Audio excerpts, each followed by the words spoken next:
Hi everyone, welcome back to the channel, and in this video we shall try to learn about the magnetic as well as spectral properties of coordination compounds. So if you come to the case of magnetic properties, the very first thing that comes to our mind is the electrons. That means, so magnetism in the sense when you keep a material in the external magnetic field, and if the material attracts the external magnetic field, then it will be called as paramagnetic, and if it is repelled by the external magnetic field, then it is called as diamagnetic. But how to decide the paramagnetic and diamagnetic nature of a complex compound? So for that reason, we have to look over into the main concept regarding the magnetic properties. That means each and every system, each and every compound will be containing electrons, and electrons are the negatively charged, or in a generally speaking way, the electrons are charged components. And when a charged component is rotating about a reference point, or if it is revolving about its own axis, then there develops a magnetic field around it.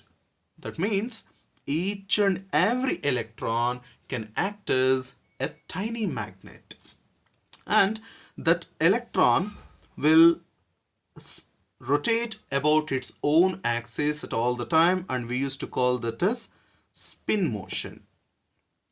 And because of spin motion also there develops magnetic field around it. As well, the electron used to revolve around the nucleus in this way. Electron revolve around the nucleus, and we used to call that as orbital motion.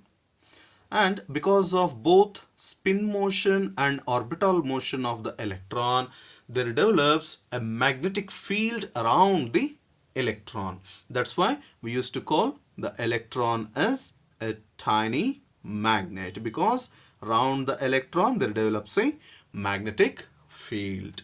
And the magnitude of the magnetic field, or the strength of the magnetic field which is developed around the electron because of its spin as well as the orbital motion, will be measured in terms of Bohr magneton.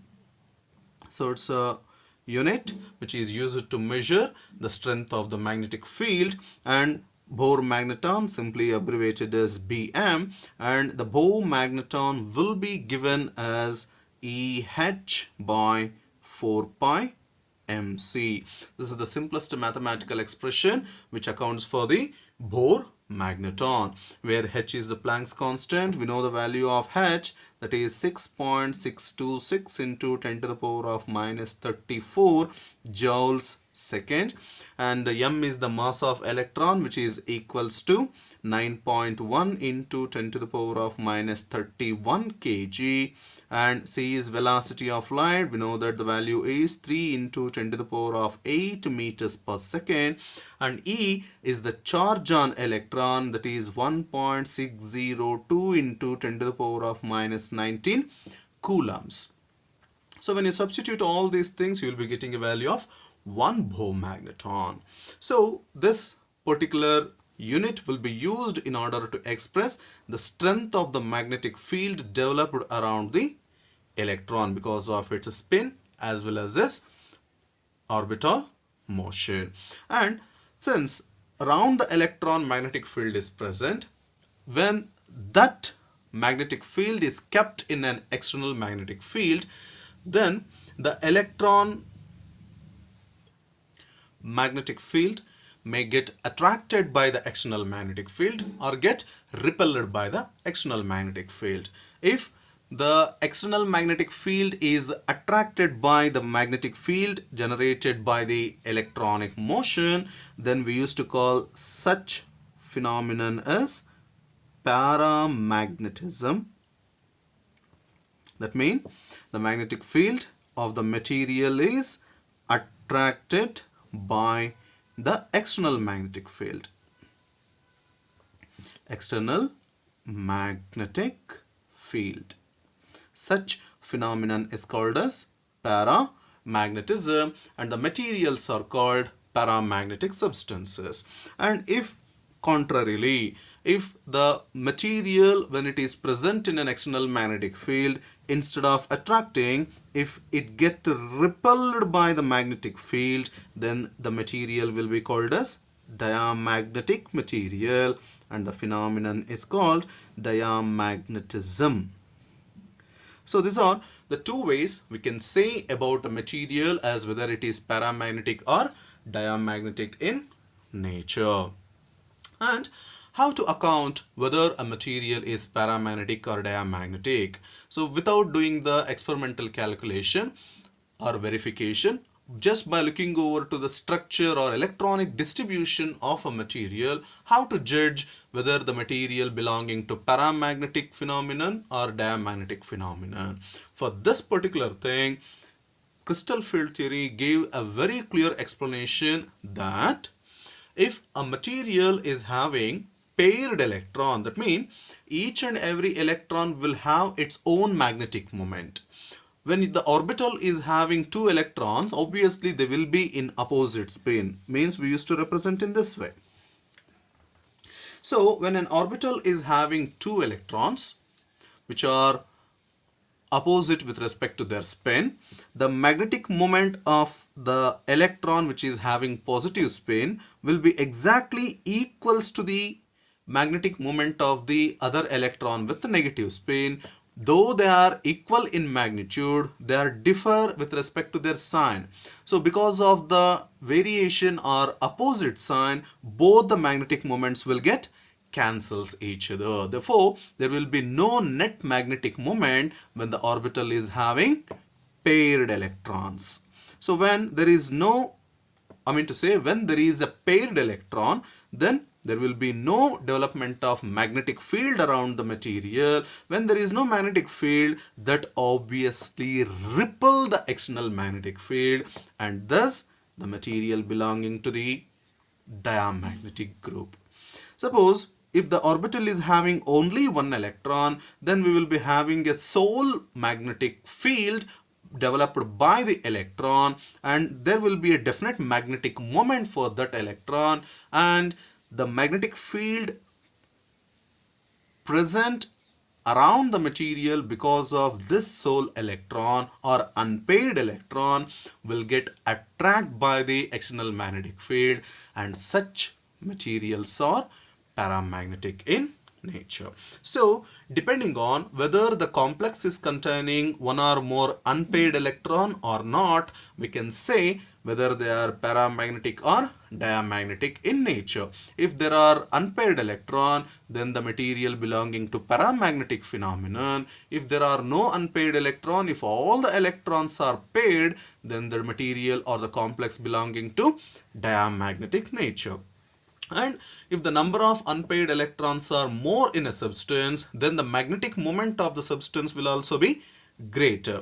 And with decrease in the number of electrons, the magnetic moment also decreases, and the paramagnetic phenomenon also decreases. So the whole and soul thing that depends, the magnetic moment of the material depends on the unpaired electron, but actually the magnetic moment of the exact magnetic moment of a material depends on both spin motion as well as orbital motion of the electron. But in order to calculate the magnetic moment of the electron by considering only the spin motion, one empirical formula have been developed, that is mu, which accounts for the magnetic moment, that's equals to square root of n of n plus 2, that is expressed in terms of Bm, that is Bohr magneton, provided here we have n is number of unpaired electrons present in the system.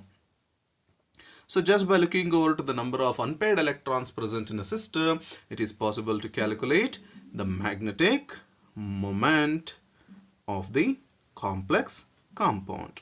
And now we shall use some simple examples, and we shall calculate the magnetic moment depending upon the number of unpaired electrons present in the system. So first we shall consider one simple example. Say COCl4 2 minus. So it's a 4 coordinate system and it is a tetrahedral complex wherein cobalt is in 2 plus oxidation state. So when cobalt is in 2 plus oxidation state, the electronic configuration will be D7 because cobalt is having an electronic configuration of 3D7 4s2. Cobalt 2 plus means the 2 electrons present in 4s orbital will be removed, so remaining with only 3D7. So there are 7 electrons in its D subshell. So we shall apply the crystal field theory. So for the tetrahedral system, in tetrahedral system, the T2G orbitals will be on the higher energy side and the E orbitals will be on the lower energy side. So T2E and Cl is a weak field ligand. So electronic distribution will take place according to Hund's rule. So first the lower energy orbital will get, means the energy gap between the T2 and E set of orbitals will be very less. So all the orbitals will get 1 electron first. Thereafter pairing will take place. So there are 7 electrons. So 1, 2, 3, 4, 5, 6, 7. So all the 7 electrons have been filled and you can notice here we are having 3 unpaired electrons. So when you are having unpaired electrons, obviously we can say the complex is paramagnetic in nature, and we should find out the magnitude of paramagnetism or paramagnetic nature of this particular complex, for which we shall use the same formula, what you call is the spin only formula, that is n of n plus 2 Bohr magneton. So here the value of n is 3 because we are having 3 unpaired electrons. So that is square root of 3 of 3 plus 2. So that will give 3 plus 2 is 5. 5 3 is 15. So root 15 Bohr magneton, or you can say 3.83 Bohr magneton. That is the value of square root of root 15. Now the second example is FeCN6 4 minus, that is hexacyanoferrate, and here iron is in 2 plus oxidation state. So Fe 2 plus.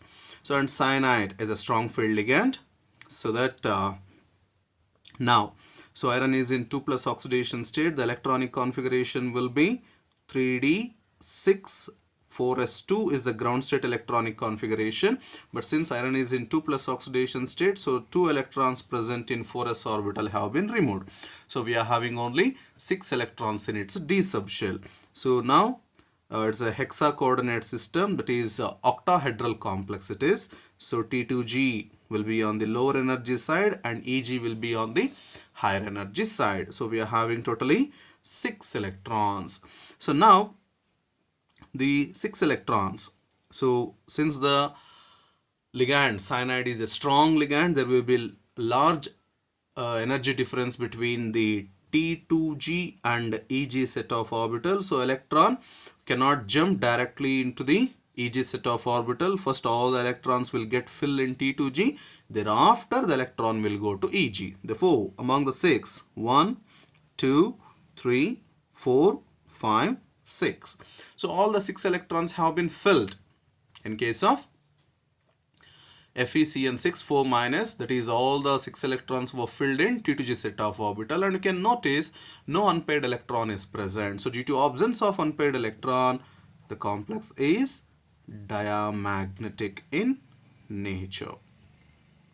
So like this we can notice whether the given complex is paramagnetic or diamagnetic in nature.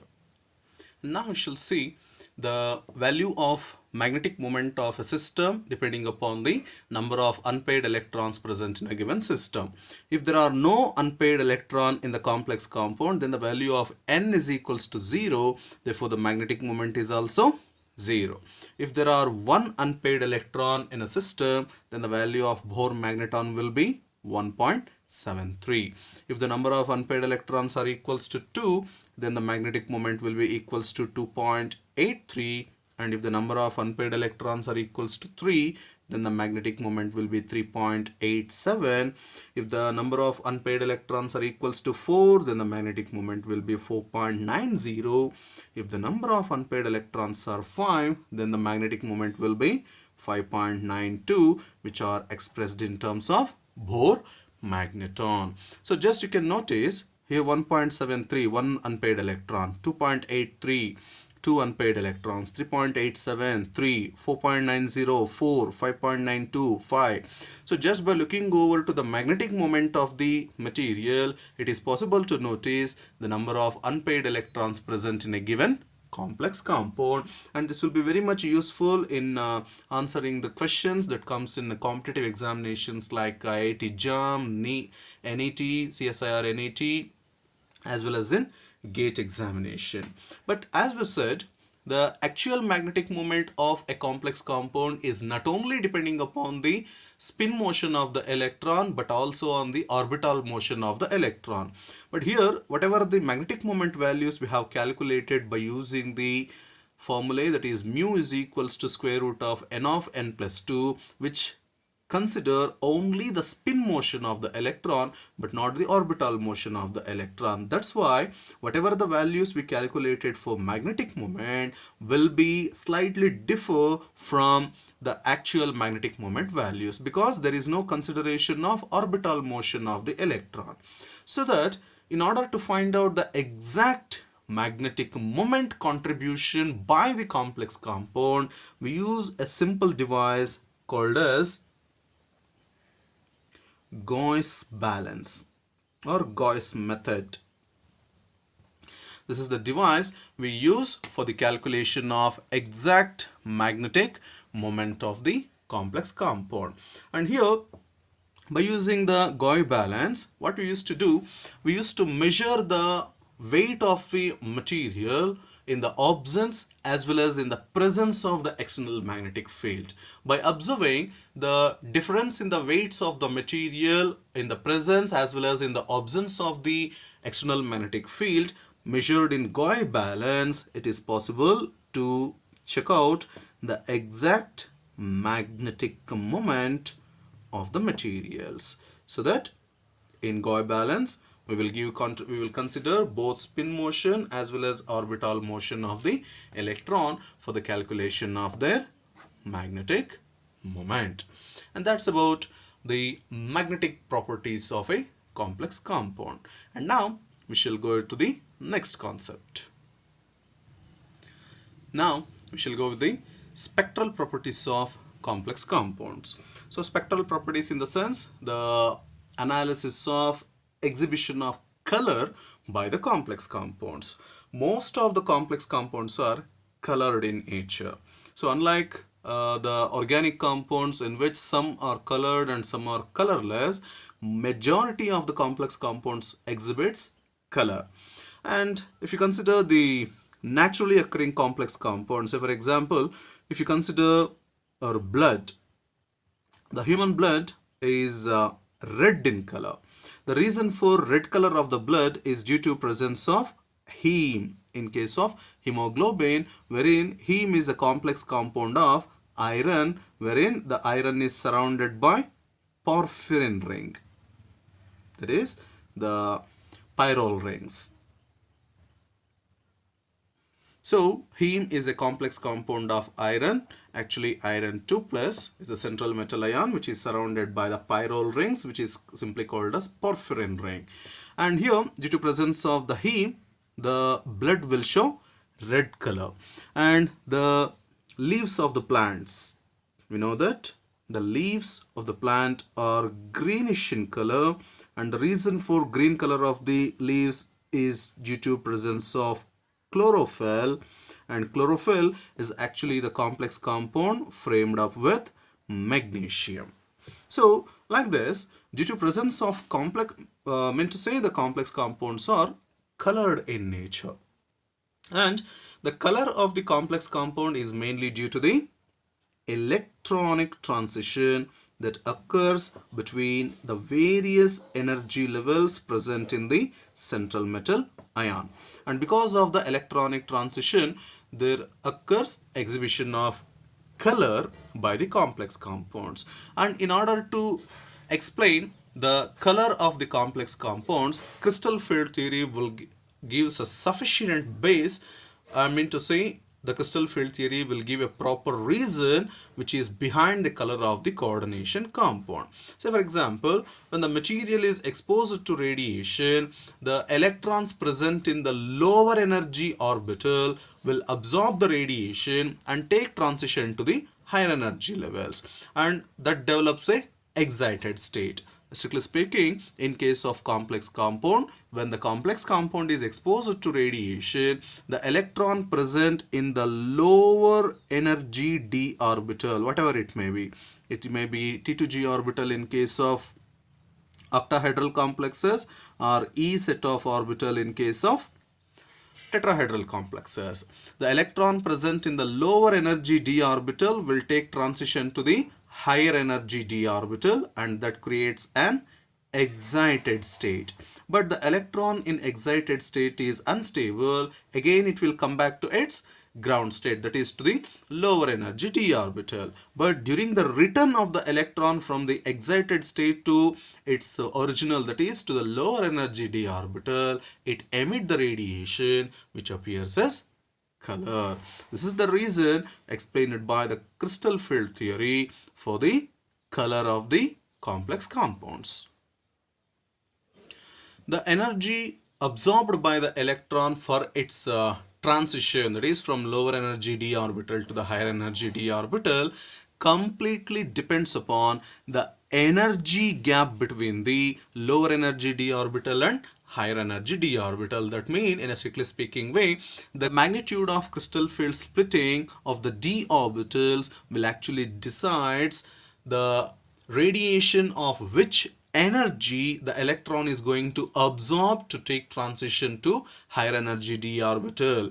And that means the splitting is completely depending upon the ligands. But we know that the ligands are of two types. The ligands may be strong field ligands, or they may be weak field ligands. If the ligand is strong, then that causes large crystal field splitting.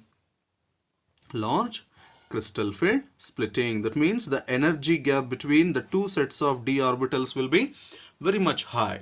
So when the strong field ligand is present around the central metal ion, that causes greater crystal field splitting, and because of large energy gap, the electron is supposed to absorb the radiation of higher frequency. So the electron will absorb the radiation of higher frequency, that is proportionately the radiation of lower wavelength.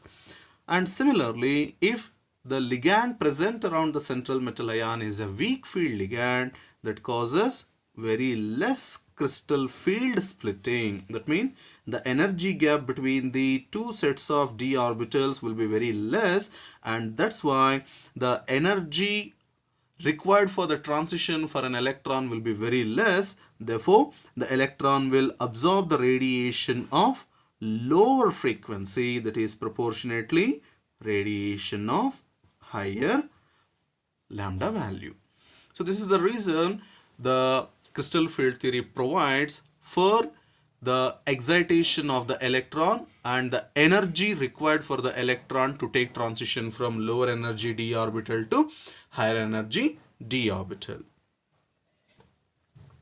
When a material, or in a strictly speaking way, when a complex compound is exposed to radiation, the electron will absorb the radiation of particular wavelength and take transition to the higher energy level, that is to say higher energy d orbital, and from the excited state the electron will return to its original state, during which it emits the radiation. But the radiation absorbed by the electron and the radiation emitted by the electron will be exactly complementary to each other, and the color of the material is simply nothing but the radiation which is emitted during its return from a higher energy d orbital to lower energy d orbital. So in order to understand, so if a complex compound absorb the radiation of particular wavelength, so what wavelength, I mean to say the radiation of what wavelength is going to emit by that electron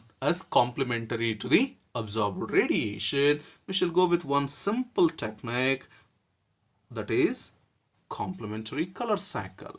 So we can remember this so as to explain the radiation, that means to say the color of the material. So we shall start with violet, blue, green, yellow, orange, red. So these are the 7 colors that comes in visible region. And here the violet starts from 400 nanometer, and here the marginal wavelength is 430 nanometers. Here it is 490 nanometers, and here it is 560 nanometers, and here it is 580 nanometers, and here it is 650 nanometers, and at last it is 750 nanometers. So just by remembering this complementary color cycle, it is possible to say if the material absorbs certain radiation of a particular wavelength, what could be its complementary color, that is the energy which is going to emit by the excited electron. Say for example, if the material absorbs violet color, then yellow color is going to be produced as its complementary color. If the material absorbs green color, then red color is going to produce at its complementary color. If the material absorbs blue color, then orange color is going to produce at its complementary color. So like this, by remembering this complementary color cycle, it is possible to say about the energy absorbed by the electron and the energy emitted by the electron and the corresponding wavelengths and the corresponding color of the material. And now we shall consider 1 or 2 examples in order to explain the electronic distribution, excitation of the electron, and the wavelength of the radiation absorbed as well as emitted. That's nothing but complementary colors. So first we shall consider the octahedral complex of the titanium, provided the ligands are aqua ligands, and we shall consider the octahedral complex with a 3+ oxidation state on the complex. And here water is a weak ligand, and here titanium is in 3+ oxidation state. So titanium is having a ground state electronic configuration of 3d24s2, and since it is in 3+ oxidation state, so the electronic configuration will be 3d1. And since it is the octahedral complex, shall consider the octahedral field splitting. So T2G will be in the lower energy end and EG will be in the higher energy end. So EG, T2G. So we are having only 1 electron. And this 1 electron will take transition to EG level. So forms the excited state. But again, it will come back to its original state, and during its return, it emits the radiation which appears as color.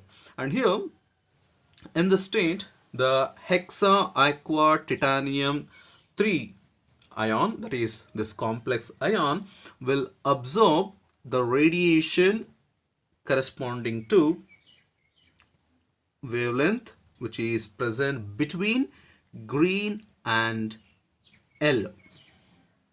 So this complex absorbs the radiation corresponding to the wavelength between green and yellow, and it emits the radiation which is complementary to the wavelength of these two. That means the complex emits violet color, and this is the complementary color which is emitted by the material, and thus the complex appears violet in color, for which we can plot a simple absorption spectra by taking absorbance on y-axis and wavelength on x-axis, provided 400 nanometers, 500, 600 and 700 nanometers. The spectrum comes like this. So this will be the lambda max and its corresponding absorbance. And here the energy gap, the energy difference between the two sets of d orbitals, that is Eg and T2g, that is delta naught, is approximately equals to 20,000 centimeter inverse. So there is a small energy gap between T2g and Eg, therefore the easy excitation and emission is possible. And that's about the spectra of the complex compound TiH2O6 times 3+. Let us consider one more example of cobalt complex, that is COH2O 6 times with again 3 positive charge. And here in this complex also the ligand is water, which is once again a weak field ligand, and here cobalt is in 3+ oxidation state, and in the ground state the cobalt will be having 3d7,4s2 configuration, but since cobalt is in 3+ oxidation state, so the electronic configuration of cobalt in its 3+ oxidation state will be 3d6,4s0. There are 6 electrons in its d subshell. So since the coordination number is equals to 6, so cobalt is forming an octahedral complex with the 6 aqua ligands, so for which we shall see the splitting, so T2g and Eg, T2g and Eg. So we are having 6 electrons in the valence shell, so 1, 2, 3. Since the ligand is very weak, the energy gap between Eg and T2g will be very less, so of the 4th electron will comes to Eg set 5 and 6.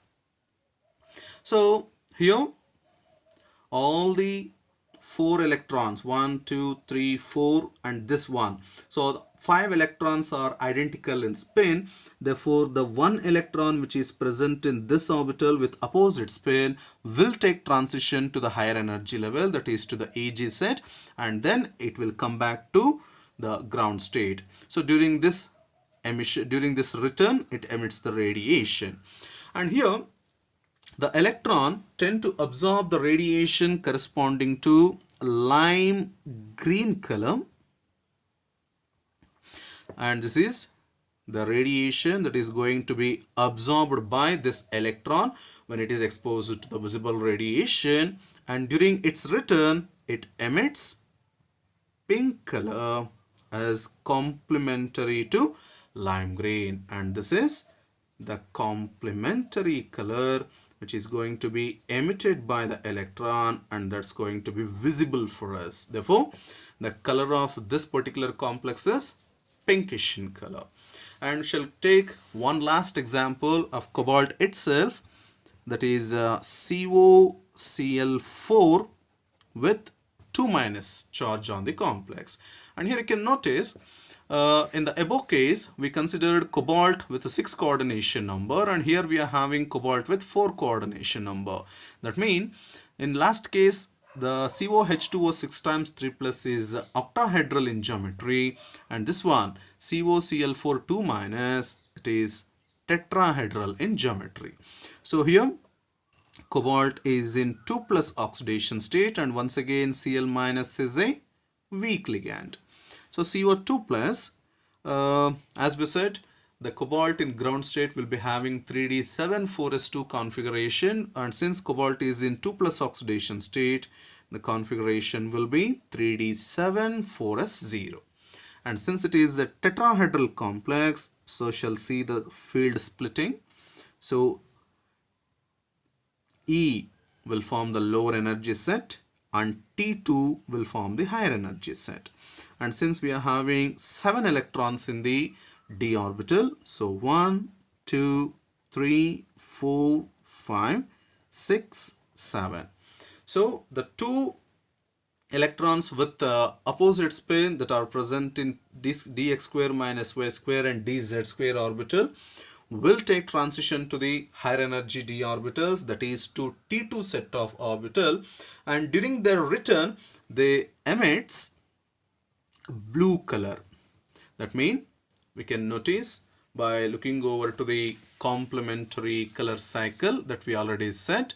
So here we said the COCl4 2- complex is going to emit the radiation corresponding to blue color. So it absorbs the radiation somewhere around orange and yellow. So it is the radiation that's going to be absorbed by the complex, and therefore the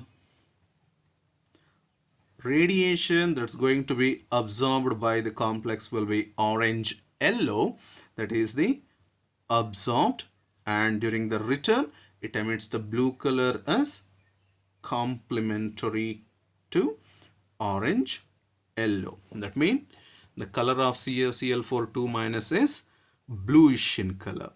So in this way, by looking over to the detailed distribution of the electrons in d orbitals of different energies, so we can notice how much of energy is required for an electron in order to take transition from lower energy d orbital to higher energy d orbital, and what complementary color is going to be produced by the electron which is coming back to the ground state from its excited state. We can say what is the exact color of the complex compounds. So in this way, crystal field theory is very much useful in predicting the magnetic as well as the spectral properties of the complex compounds. And that's about the content of the video. If the video is useful for you, please like it, share it, and do comment, and please subscribe to my channel and press the bell icon so that you will get notification for any update in the channel. Thank you very much.